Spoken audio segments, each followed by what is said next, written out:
बच्चों, आज का हमारा टॉपिक है काइंड्स ऑफ कॉन्ट्रैक्ट, अनुबंध के प्रकार।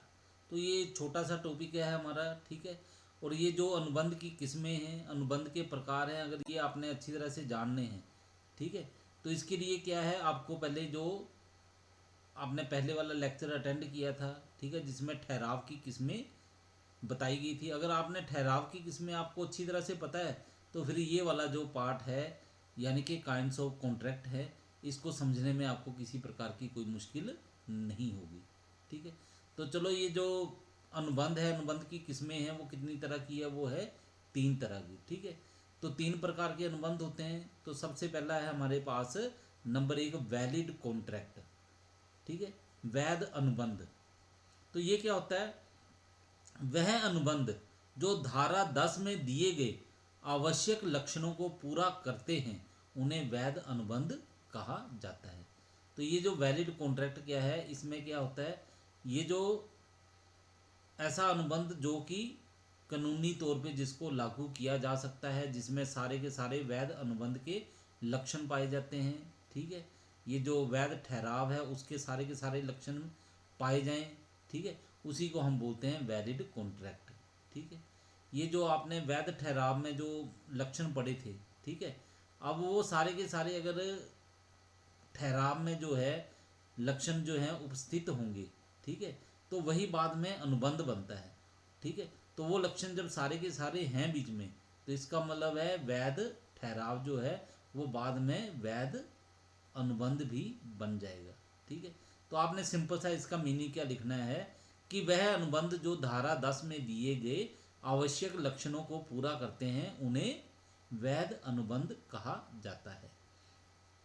उसके बाद नंबर 2 है वॉइड कॉन्ट्रैक्ट, व्यर्थ अनुबंध। तो ये क्या होगा, ये अब उसके उलट हो जाएगा, ठीक है। इसमें कोई ना कोई कमी पाई गई होगी, ठीक है, इनको जो है परिवर्तनीय नहीं करवाया जा सकता है इसको, इसलिए हम लोग बोलते हैं कि ये व्यर्थ अनुबंध होते हैं।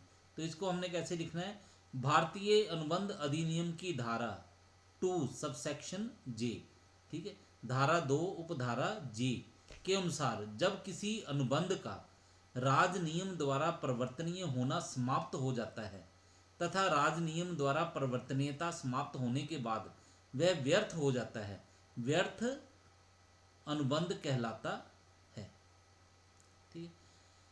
तो ये जो व्यर्थ अनुबंध होता है, ठीक है, ये शुरू में क्या है, शुरू में तो वैध होता है, लेकिन बाद में किसी कारणवश, ठीक है, कोई ना कोई त्रुटि होने के कारण ये व्यर्थ हो जाता है, ठीक है।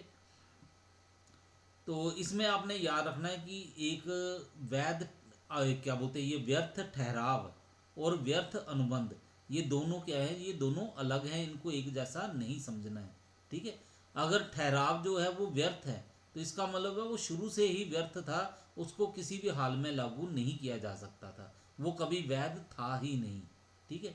लेकिन ये जो वॉइड कॉन्ट्रैक्ट है, ठीक है, व्यर्थ अनुबंध, ये शुरू में क्या था, शुरू में तो ये वैध अनुबंध था, ठीक है, लेकिन किसी त्रुटि के कारण, ठीक है, जो बाद में घटित हुई है, ठीक है, कोई घटना जो है वो बाद में घटित होने के कारण अब ये जो अनुबंध है ये क्या हो गया, परिवर्तनीय नहीं हो सकता है, ठीक है, अपरिवर्तनीय हो गया है। तो इस तरह के अनुबंध को हम बोलते हैं कि ये व्यर्थ हो गया है, ठीक है। तो इसको एक उदाहरण के द्वारा समझ लेते हैं हम लोग कि मान लो कि एक व्यक्ति है ए, ठीक है, उसने बी को वचन दिया कि वो अपना घोड़ा जो है 5 दिन के बाद उसको बेच देगा, ठीक है। वचन क्या किया कि मान लो कि उसने क्या किया है, कॉन्ट्रैक्ट कर लिया है, ठीक है, कि वो अपना घोड़ा जो है 5 दिन बाद, ठीक है, बी को बेच देगा, ठीक है, 10,000 रुपये में, 20,000 रुपये में, किसी भी राशि में, और वो पैसे भी प्राप्त कर लिए, ठीक है। लेकिन 5वें दिन जब घोड़ा ए ने बी को देना था, ठीक है, तो उस स्पुर्दगी से पहले ही घोड़े की मृत्यु होगी, ठीक है, घोड़ा मर गया, ठीक है। तो अब क्या है, ये जो अनुबंध था पहले तो ये वैध था, लेकिन अब ये क्या है, ये व्यर्थ हो गया है, ठीक है, अब इसको लागू नहीं किया जा सकता है, ठीक है। तो ये आपने अच्छी तरह से समझ लेना। फिर जो आपको बात बोल रहा हूँ मैं, ठीक है, तो गलती क्या करते हैं, व्यर्थ ठहराव तथा व्यर्थ अनुबंध में अंतर नहीं किया जाता है। आमतौर पे लोग यही करते हैं और ये ऐसा नहीं है। इसको क्या करते हैं, पर्यायवाची मान लेते हैं, कह देते हैं कि व्यर्थ अनुबंध और व्यर्थ ठहराव एक जैसे होते हैं, ऐसा नहीं है। ठीक है, इन दोनों में क्या है, अंतर है। कैसे, व्यर्थ अनुबंध से तात्पर्य उस अनुबंध से है जो प्रारंभ में तो वैध होता है परंतु बाद में किसी कारणवश राज नियम द्वारा अपरिवर्तनीय हो जाता है। ठीक है, लेकिन जो ठहराव की बात कर रहे हैं हम लोग, व्यर्थ ठहराव की, वो क्या है, वो शुरू से ही व्यर्थ होता है, उसको शुरू से ही अपरिवर्तनीय माना जाता है। ठीक है, या फिर हम ऐसे बोल सकते हैं कि व्यर्थ ठहराव आरंभ से ही व्यर्थ होता है परंतु व्यर्थ अनुबंध आरंभ में वैध होता है परंतु बाद में किसी कारणवश व्यर्थ हो जाता है। ठीक है, इस अंतर को फिर दोबारा समझ लो, व्यर्थ ठहराव और व्यर्थ अनुबंध, इसमें क्या है, देखो, व्यर्थ ठहराव आरंभ से ही व्यर्थ होता है परंतु व्यर्थ अनुबंध आरंभ में तो वैध होता है परंतु बाद में किसी कारणवश व्यर्थ हो जाता है। इसके बाद है हमारे पास वॉइडेबल कॉन्ट्रैक्ट, व्यर्थनीय अनुबंध। तो ये क्या होता है,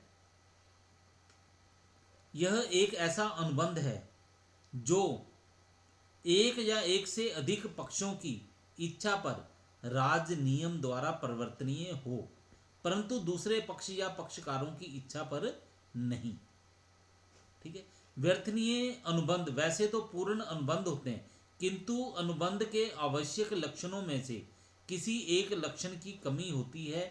जिन पक्षकारों को अनुबंध निरस्त करने का अधिकार है यदि वह अपने अधिकार का प्रयोग उचित समय में नहीं करते तो ये अनुबंध वैध अनुबंध माने जाते हैं।